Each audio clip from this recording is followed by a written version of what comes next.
my major expectation in this program is to see a different level of spoken words from people I never knew are into this. You understand? Because this is one aspect of entertainment that in this part of the country has been neglected for a while. You only see them probably in church and whatever. So I'm expecting to see vibes from people spitting out words that are really going to rhyme and then bust my head. Well, to be honest with you, I would say this median edition is going to define what's going to happen. So depending on how good this one comes out, then if the organizers feel it comes out fine, then they can continue. It's a good thing. People actually are looking for where to go and then be entertained. And then this is one of the good things for you to come, catch fun, and then get blessed. Hi, I'm Lisbeth Zeph, your number 9 contestant for the World Feast competition, tagged with social change. I was inspired because this is the voice that every Nigerian needs to hear, and then I believe that this event will bring hope to a lot of people, and then expect from me something that you should learn in order to change the better world too. Hi everyone, I go by the name of Samuel, Nove Beats, and I'm here, contestant number 17 on Feast of Words, season 1, here in Bauchi. I'm inspired to participate because of the topic, which inspires me about social change.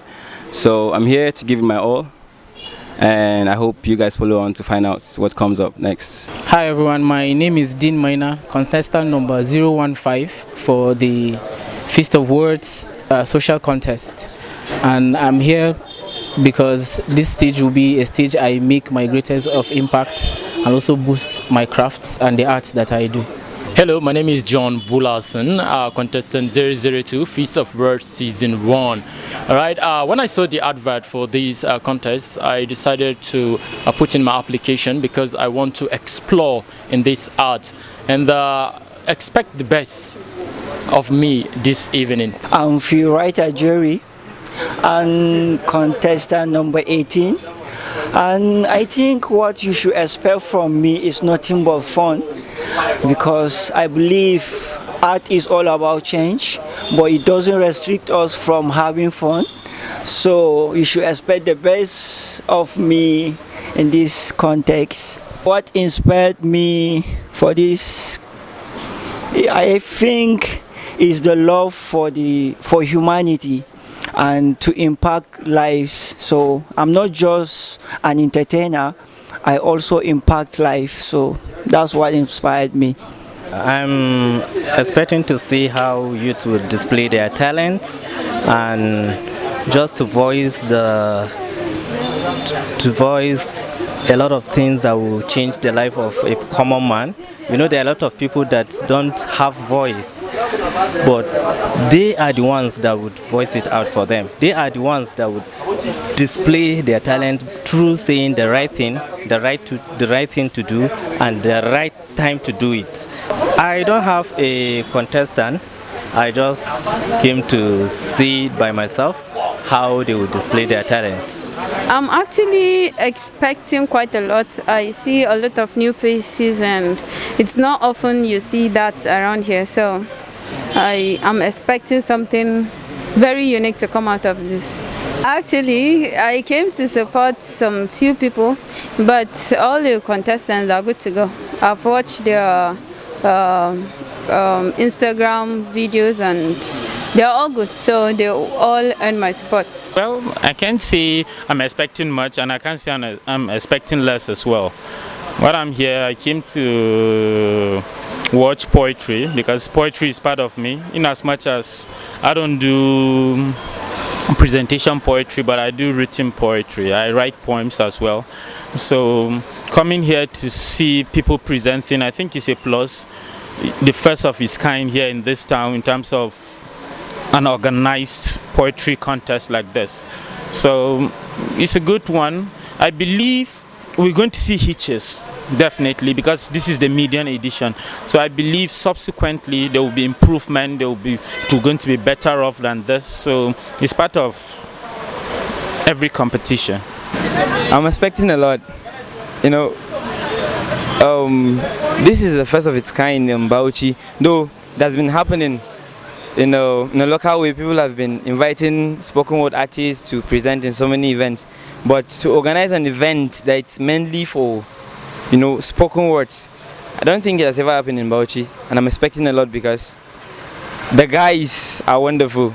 I was somewhat part of the contestant and I've seen the works and the guys are wonderful, so I'm expecting a lot. It has because, Bauchi, we have a lot of poets, a lot of talent in Bauchi, a lot of giftings, and with programs like this, I believe poetry have come to stay. So it has a great future in Bauchi. So far, we thank God, because you can see people are still coming, and seriously, with the number we are seeing right now, seriously, we are strong, and we have faith that people will really turn up. Well, I'm expecting solutions because I'm here with so many questions, I'm here with so many concerns, I'm here with so many burdens, and if really what was being said of the program is what it is going to be, then I expect satisfaction in there.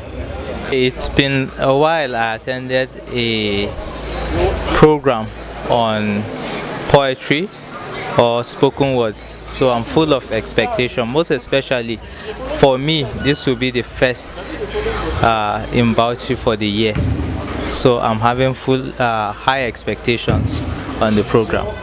Poetry has a future. I think there are quite a number of poets in Bauchi, but they haven't actually gotten the opportunity and a ground to showcase what they have here in Bauchi. I once attended a Grand Slam poetry competition in Jos, and I met with a poet who also attended from Bauchi, and he was even among the runner-up of the event. So there is a whole lot of hope and fertile ground here in Bauchi. There is that lack of support or even identification and recognition that poetry is a huge form of art that needs to be tapped into and explored here in Bauchi. Dear rapist, if I ever get a chance to talk to you, I will ask you this question. How did you feel? When you snubbed the life out of me like a helpless candle in the dark, ripping me off my dress, leaving me stuck, naked in the pool of my tears and blood. When you drew 7 marks on my body in the struggle of ripping me apart, creating terrible memories in forms of scars that will forever cripple my thoughts. How did you feel? Trusting yourself inside of me like a knife, driven into a pound of flesh, stealing away my innocence and pride while I mourn in sorrows and shame. Were my screams, trembling body and pleas ever enough to touch your dead conscience, or was I just another figure to your calculated statistics? Did you feel more of a man when you watched my star fade into darkness or crush the life you made to protect? Have you ever considered my dreams that came crumbling at the grip of your hands, or the hard work and seed I have planted in the past? How do you live with yourself? Aware of the havoc you've wreaked in me or the monster in you that we all now see?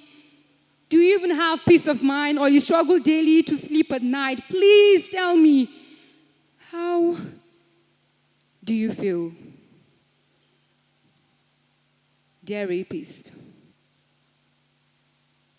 A wise man once said that the problem of the women is not the men, but the women themselves. So this piece is for my sisters. Dear sister, I am ashamed of us, of what we have become thus. We have become worlds apart, former cities of a single path. Aliens dressed in superhero suits. We are the hands behind the triggers of guns pointed right at us, so we shoot ourselves in the foot, hoping to run. But who is the fool?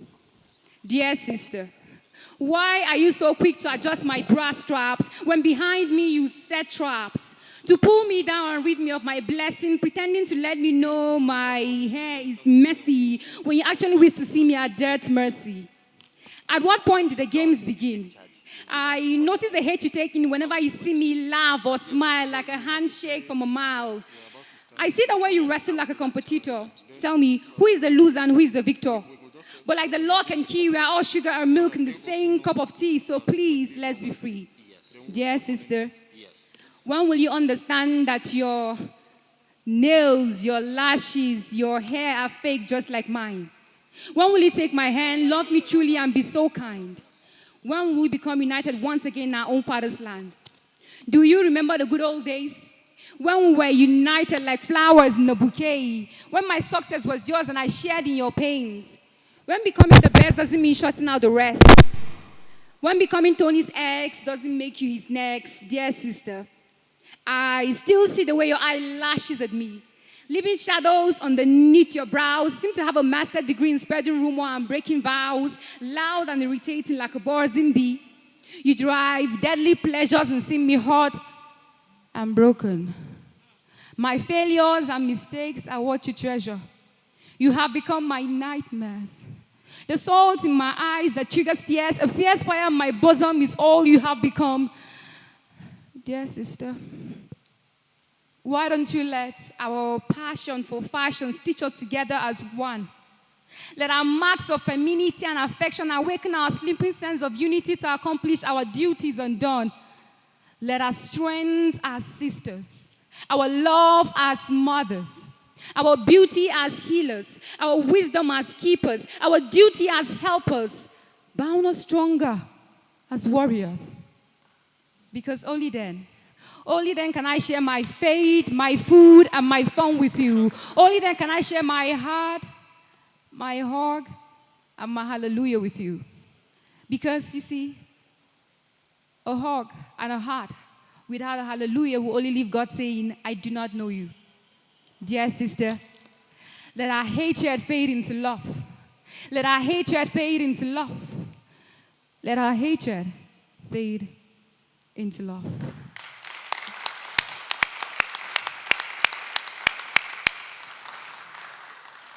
So, woman, you don't need to be Martin Luther King to have a dream.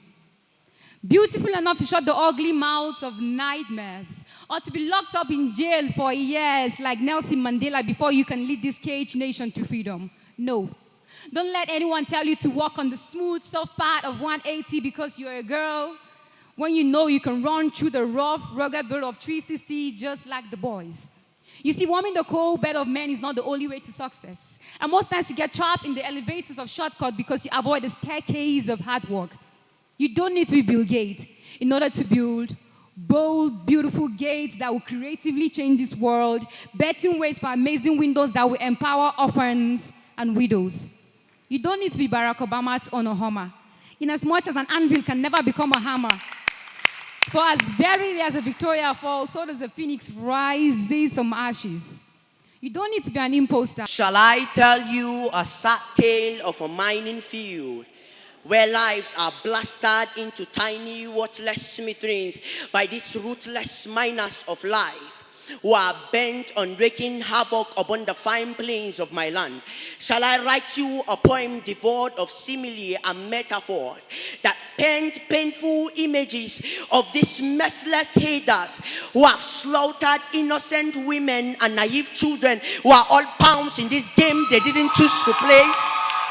Shall I show you a tragedy filled with cowardice by these so-called protectors of democracy as valiant, massacre people down here just to gain the Oscars of gloom? They said we shouldn't pick up arms to fight those that kill us. That honor does not lie in climbing low to the level of your oppressors. So we tamed our anger and bridled the beast in us. They said we should be calm, that they have heard our pleas. They have resisted. My name is Chiroma Chukuma Adekunle. And the incisive look in the brown of my pupil and the burning hell of antagony raises their bitter voice in harmony and sorrowfully sing the song of where I belong to. I am the firstborn of my family, the hope for a promising reality, the pride of my father, the hope in the eyes of my mother. Clearly, I am the captain of this ship, and following the stereotypical systems and belief that success only comes through a channel termed academics in the sweet stanzas of go to school, get a good grade and a good job will follow suit. This song kept reiterating themselves in the ears of my parents as Afrobeat, and they danced so hard that my dad had to wipe off his sweat in the field, mixing sand and cement, laying bricks and plastering walls. We lived from hand to mouth. And the little change that was left of our feeding plan went to the tip of my mother's wrapper. Out of it, she bought beans, washed and ground it in the afternoon so in the evening she could sit close to fire, place a large pan on stones, and diligently flip over the swimming balls of akara in boiling oil. I was left home to study, expecting mommy to return with some good story that night brought more money so we could sit as a family and salivating over the remnants of the sales to be served on our plates as dinner. Before then, my siblings served as cheerleaders with their persuasive songs of Oga, Madam, come buy sweet akara chop. And the hope in the eyes of my mother were like blazing fire. I saw it in her eyes when she sat down all night with ceaseless tears and endless prayers. My son must go to school and end this poverty we live in. Her voice resounded in my ears like the voice of God. So I thought to myself, I have to win this war and return home with a medal. I was already 17. And this age came with so much responsibility because high school was almost ending. And the three musketeers, Wayek, Neko, and Jam, pulled out their arsenals and were ready to battle. I thought to myself, I have to win this war and return home with a medal. So I took out 6 hours every day to study the strategies of physics, the martial art techniques of mathematics, the chemical composition of explosives done by chemistry. I needed to understand my contours, reliefs, and landform in the map of geography and the scale of preference, demand, and supply of economics. I told myself, I'll be the rainfall that will end this drought. And I was so ready and equipped. And clearly, they stood no chance. So I went to the university and I applied with so much confidence. They couldn't reject me. Even who is your godfather couldn't stop me. Civil engineering was the course. Making a first class was my call. As I held it up so high like a toast, and little by little I took a sip from its cup. I went on dinner dates with success as she rewarded me every night and day with straight A's. And I told myself, I'll make my mother proud. So when others went partying, I danced my zanku to the rhythm of my books. My sound was the groove coming out of the mouth of lecturers in lecture theaters. I went on dinner dates with success, And my biggest crush was attendance, 100%. Guru. That was what they called me. My life was like TV and my content super story. As every now and then departments gather around to listen to the tales spoken about me by great men, I call them professors. And now it's my 22nd birthday. And final year has journeyed with us 3 months down the road. And clearly, man, I could smell the sweet savor of the aroma of success. It was just 35 kilometers remaining. Well, I'm 30 now. And the only thing that I have in possession is my certificate.